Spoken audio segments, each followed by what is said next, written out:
Sumuporta sa Team Asia ang ilang Pinay Q Stars para sa unang araw ng inaugural Reyes Cup na ginanap sa Ninoy Aquino Stadium. Yan ang ulat ni Bernadette Pinoy.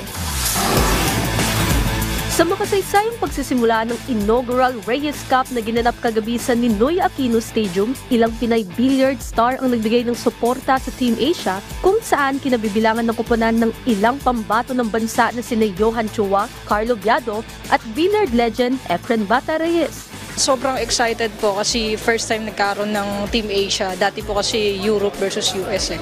Ngayon, sobrang excited. Two of our boys, si Johan Chua and si Carlo Biado is part of Team Asia.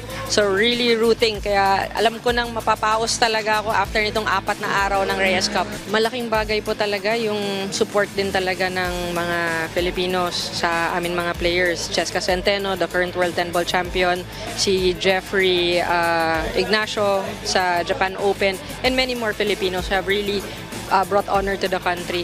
Sa opening team match sa pagitan ng Asia at Europe sa Race to 5 event, nakuha ni Carlo Biado ng Team Asia ang unang rack at tinamasa ang liderato sa Game 4-0. Ngunit nakahabol ang Team Europe at hindi lang naitabla ang laban, kundi nakuha pa ng koponan ng unang panalo 5-4. Sa match 2 doubles naman, dito na nakabawi sina Ko Pini at Alicius Yap ng Team Asia nang talunin nila sina David Alcade at Francisco Ruiz sa score na 5-2. Si Dong Kok Wang at Eklen Kachi naman ang nagtapat sa match 3 singles event kung saan ay panalo ng Vietnamese star ang laban 5-3. Sa ikalawang doubles event ng torneo, sina Carlo Biado at Johan Chua naman ang lumaban kontra kay Mosconi Cup veteran Jason Shaw at rookie Mickey Krause. Ipinako ng dalawang Pinoy Q Stars ang kalamangan 3-0, ngunit naitala ni Shaw ang golden break sa rack 4 at tuluyang nasungkit ng Team Europe ang panalo 3-5. Huling nagtapat sa match 5 singles event sina Yap at Shaw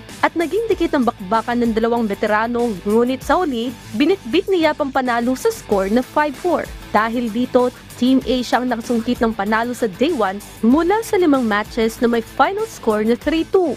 Mamayang 7:30 PM, muli na namang makikipagbakbaka ng kampo ni Efren Reyes kontra sa hanay ni Carboys para sa ikalawang araw ng torneo na gaganapin sa Ninoy Aquino Stadium. Bernadette Pinoy para sa Pambansang TV sa Bagong Pilipinas.